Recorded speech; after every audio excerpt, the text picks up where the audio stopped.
Responsorial, la deuxième lecture, tout nous invite à la joie. Réjouissez-vous.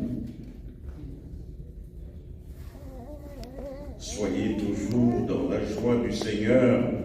Je le redis, soyez dans la joie. Le Seigneur est proche. Cette antienne est tirée de la lettre de l'apôtre Saint Paul aux Philippiens, chapitre 4, versets 4 à 7, c'est-à-dire notre deuxième lecture d'aujourd'hui. Saint Paul poursuit en disant « Soyez dans la joie, le Seigneur est proche, ne soyez inquiets de rien, mais en toutes circonstances, priez et suppliez, tout en rendant grâce pour faire connaître à Dieu vos demandes. » Shalom. Et si vous allez dans la maison d'un frère ou d'une sœur ou d'une famille amie et qu'il vous accueille par ces mots en disant « Vous avez franchi la porte le seuil de notre maison, soyez le bienvenu, soyez dans la joie, que rien ne vous inquiète, et si vous avez des demandes, faites-les connaître, nous sommes là pour vous. » Mais vous voudrez rester toute la journée, n'est-ce pas? Mais justement, vous êtes venus dans la maison du Seigneur, dans son temple sacré. Et voilà comment il nous accueille. Il nous accueille en nous disant « Soyez dans la joie. En toutes circonstances, faites connaître vos demandes. » Et que rien, mais absolument rien ne vous trouble. Aujourd'hui donc, c'est le dimanche de la joie. Je l'avais dit au départ, c'est pour ça que vous voyez que nous avons mis cette couleur liturgique qui n'est plus le violet de l'avant, mais aujourd'hui, c'est la couleur rose qui correspond donc à cette bougie rose de notre couronne de l'avant. Nous sommes donc entrés plus intensément dans la saison de l'attente joyeuse de la naissance du Seigneur et de sa seconde venue. À partir d'aujourd'hui, chaque jour de la semaine doit servir à nous préparer plus directement, plus intensément à la célébration de la nativité du Seigneur, à célébrer Noël. Aujourd'hui, nous sommes le 15 décembre. Ne perdez pas de vue. Nous ne sommes plus qu'à 10 jours de Noël. C'est l'occasion de nous rappeler notre double devise pour ce temps préparatoire et d'attente joyeuse. Nous nous étions dit pour ce temps de l'Avent cette année un double objectif. D'une part, cultiver l'espérance et de l'autre côté, cultiver la paix intérieure. Shalom. L'espérance et la paix intérieure. Où en sommes-nous? Il ne reste plus que 10 jours. Est-ce que nous avons entendu cela comme un slogan? Mais entre-temps, nous continuons à nous préoccuper, à dire, ben, ce travail est précaire, je ne sais même pas, if I'm going to be laid off. La santé, si je vais m'en sortir, etc. Avons-nous travaillé à cultiver en nous-mêmes et en ceux qui nous entourent l'espérance et la paix intérieure? Nous avions dit que cette paix intérieure, ce n'est pas une absence de problème, mais c'est affronter les problèmes, les aborder, tout en étant sûr que le Seigneur est avec nous. qu'il a beau faire semblant de dormir, il est avec nous dans la barque, juste de se retourner et de regarder l'hostie qui est levée, suffit pour me mettre en sûreté, en gaieté, en nous disant, il a beau dormir, mais il est là avec nous dans la barque. Avec lui, nous n'allons pas périr, quelle que soit la violence des vagues. La paix intérieure.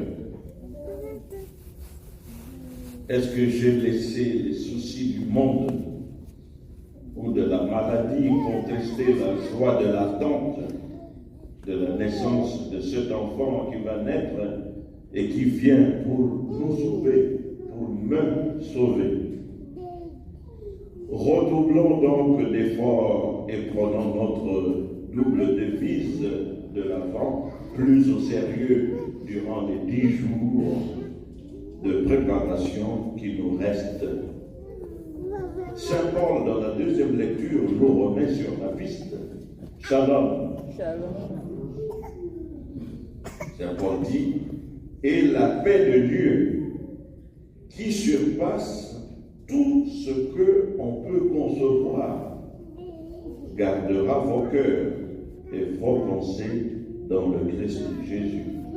C'est dans la deuxième lecture, tirée de l'Épître aux Philippiens, chapitre 4, verset 7. Notez bien, Paul affirme que la paix de Dieu surpasse tout ce qu'on peut imaginer.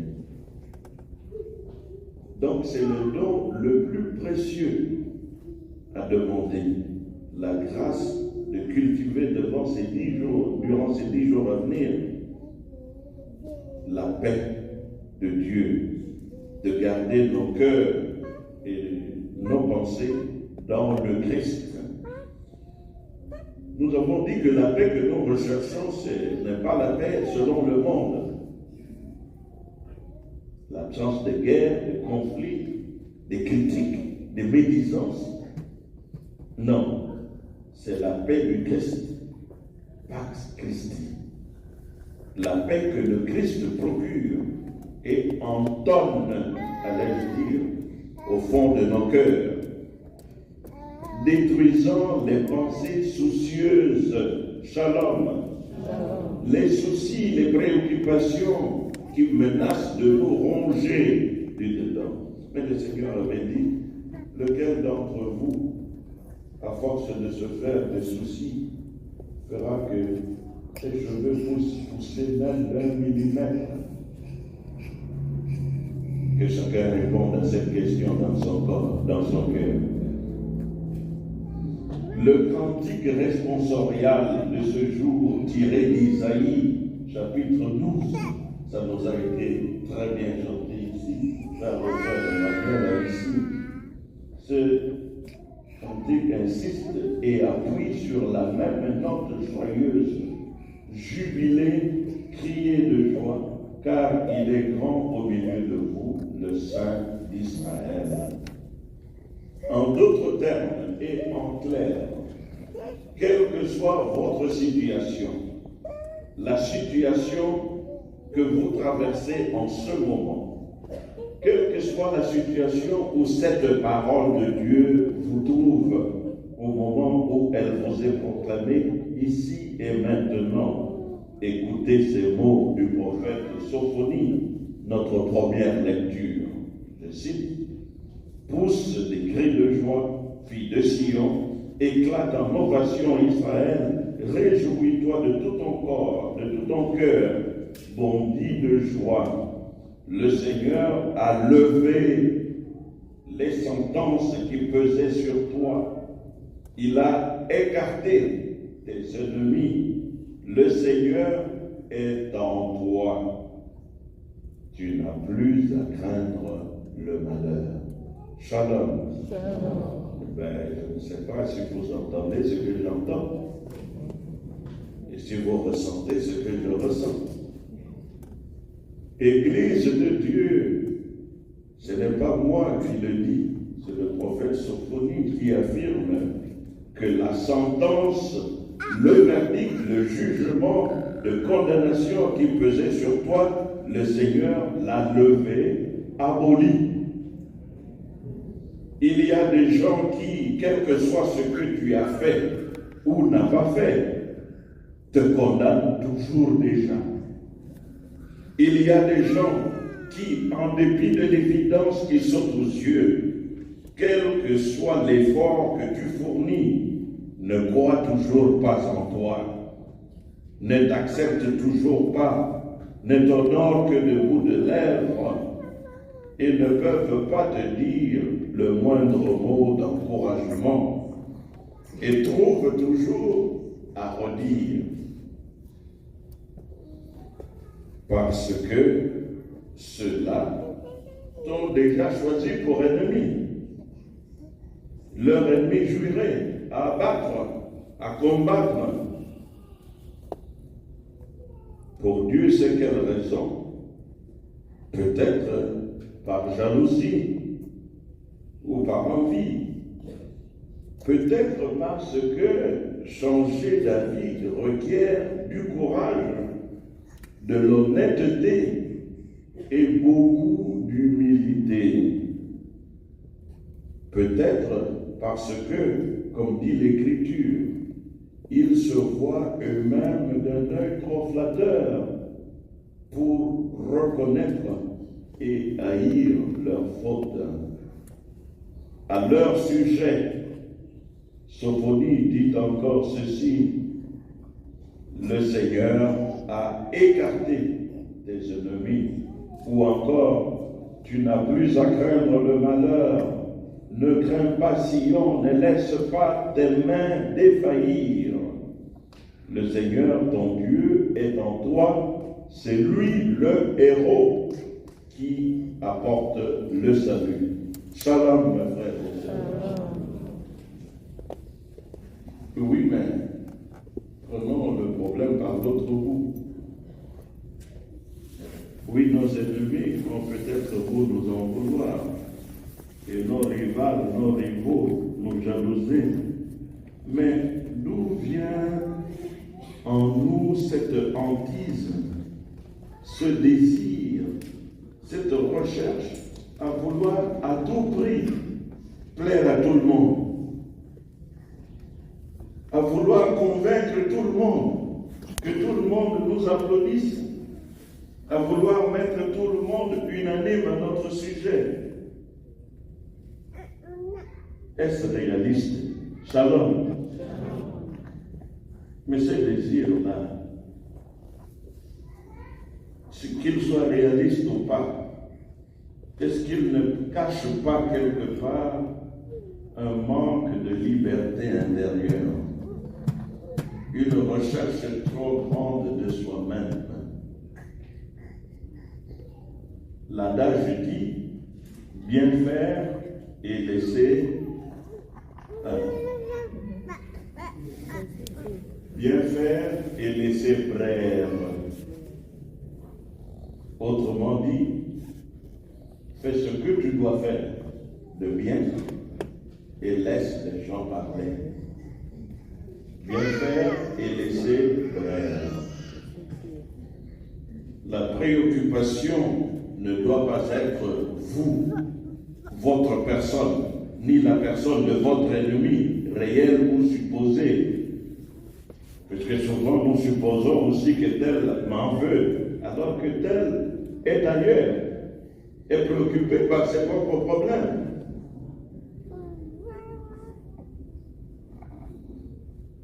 Mais la préoccupation doit être le bien à faire, l'idéal à poursuivre, l'effort à fournir, l'objectif à atteindre, quoi qu'il arrive et quoi qu'il en coûte. Je vous souhaite donc de travailler, de poursuivre, de soutenir l'effort dans la sérénité, la joie et la paix intérieure. Cela dit, à la lumière de la première et de la deuxième lecture et du cantique responsorial, je vais dire un mot maintenant à partir de l'Évangile. L'Évangile nous présente Jean-Baptiste simplement un mot. Ce personnage est très important. Je ne peux pas tout développer ici. Ça demanderait un entretien plus long, un enseignement pour comprendre qui est Jean-Baptiste et approfondir son message. En un beau commencement, on ne comprend pas pleinement la personne, la personnalité, le ministère et le message de Jésus si on ne connaît pas Jean-Baptiste. Jean-Baptiste, que Saint Luc présente comme le cousin de Jésus, la parenté de Jésus, était son mentor. La personne au monde qui a le plus exercé, qui a exercé le plus d'influence, la plus grande influence sur le message de Jésus, c'est Jean-Baptiste. Jean-Baptiste apparaît, il surgit comme un prophète après quasiment 400 ans, 4 siècles sans un prophète reconnu dans tout Israël, depuis Malachie.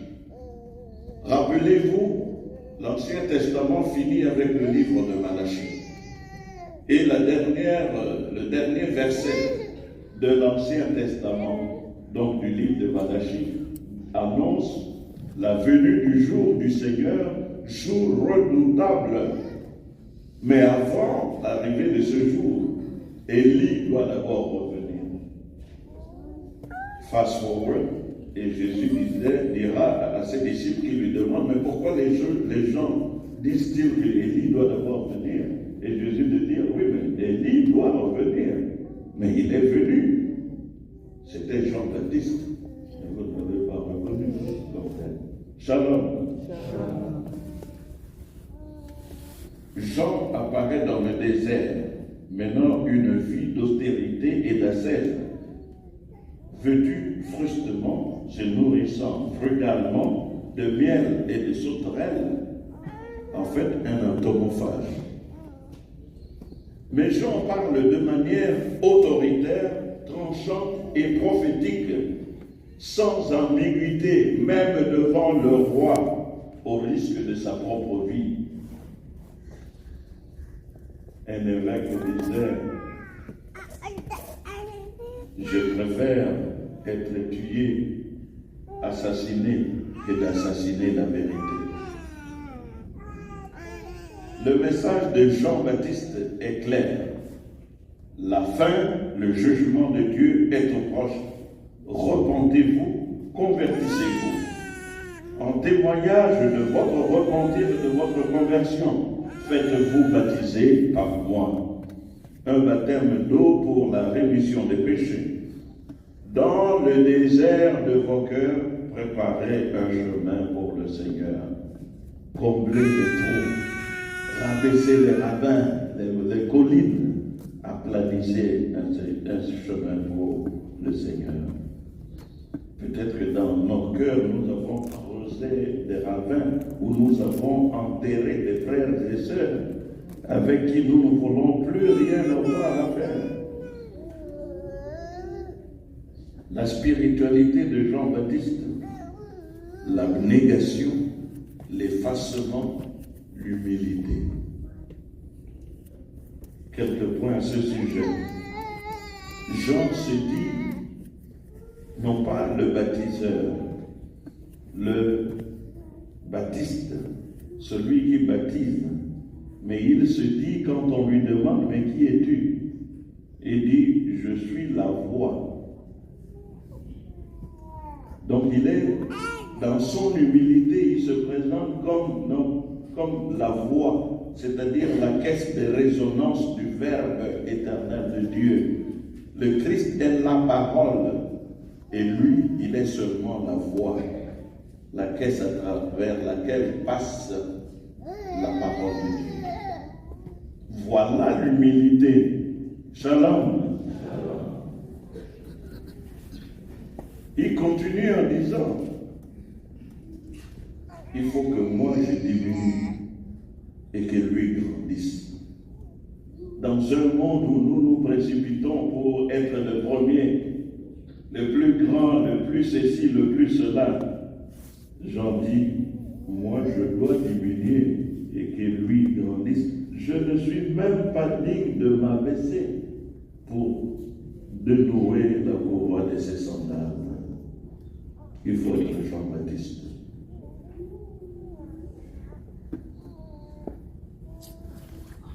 Je vais en dire davantage.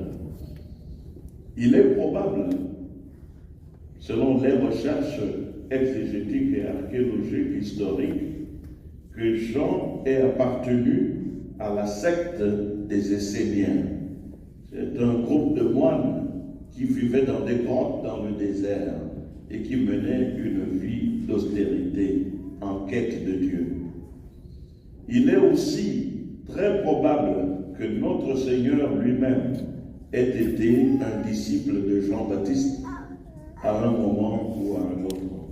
En tout cas, les deux premiers disciples du Seigneur sont présentés comme étant des disciples de Jean. Mais même pour ce grand prophète Jean, ce n'était pas facile de reconnaître Jésus. Il est venu comme le précurseur. Les gens lui demandent, vous avez entendu, est-ce que c'est toi le Messie? Il dit non, ce n'est pas moi. Mais alors, il va, quand les gens lui demandent, il doit discerner en lui-même et il envoie ses disciples demander à Jésus, est-ce que c'est toi? Et après, l'Esprit lui révèle et il va désigner l'agneau de Dieu. Voici l'agneau de Dieu. Shalom. Pour donner l'exemple, Jésus se soumet volontairement au baptême de Jean. Jésus va déclarer Jean le plus grand des hommes né d'une femme et le plus grand des prophètes. Pas parce qu'il était son cousin. Je connais des gens qui, quand ils sont au pouvoir, nommés ministres ou chefs d'entreprise, vont employer comme directeur de cabinet leur beau-frère, comme conseiller leur petit frère, comme chef de l'intendance leur cousin. Tout le clan, en fait, ceux qui parlent leur patois, leur dialecte. Ce n'est pas pour cela que Jésus déclare Jean-Baptiste le plus grand. Il le déclare le plus grand puisque Jean est le prophète intertestamentaire après une longue période d'absence de prophète reconnu. Jean est celui qui de tous les prophètes, même pas Isaïe, même pas Élie, c'est Jean-Baptiste qui fera le Messie et va le désigner. Et je l'ai dit, beaucoup de prophètes ont voulu voir ce que vous voyez, ce que vos yeux voient, et entendre ce que vous voyez, mais ne l'ont pas vu, ne l'ont pas entendu, mais Jean l'a vu. Voilà pourquoi il est le plus grand des prophètes. Et Jésus lui fait l'insigne honneur de baptiser l'auteur du baptême. Et alors, comme Jésus donne l'exemple, d'autres vont suivre cet exemple. Et là, nous chutons. Ils vont se faire baptiser par Jean. Et parmi ceux qui viennent se faire baptiser par Jean, ils posent la question, puisqu'ils ont compris que cet homme est un grand prophète. Ils le demandent tous, que devons-nous faire? Traduction, que dois-je faire maintenant que j'ai entendu tout ça? Aux uns, le Seigneur dit, si vous avez 2 vêtements, suivez-moi bien, si vous avez 2 vêtements, partagez avec celui qui n'en a pas. Shalom. Que vous voyez bien habillés ici, et c'est très bien. Sachez que de l'autre côté, quand je vais dire la messe à la communauté anglaise, les gens me disent chaque jour comment ils sont en admiration. il vous apprécie puisque vous êtes bien habillé à l'africaine quand vous venez à la messe pour prier le Seigneur. Compliment pour cela. Et faites davantage. Seulement, Jean-Baptiste vous dit, vous êtes bien habillé. Rentrez, regardez votre garde-robe, votre closet. Peut-être qu'il n'y a même plus de place là-bas. Il y a des vêtements que peut-être vous ne savez même pas qu'ils sont là-bas. Tellement vous les avez portés il y a longtemps, shalom. Il y a des chaussures. Parfois, excusez-moi, mais mes yeux ont quand même vu un closet quelque part et je me suis dit, même un mille pattes qui a 1000 pattes ne peut pas porter autant de chaussures.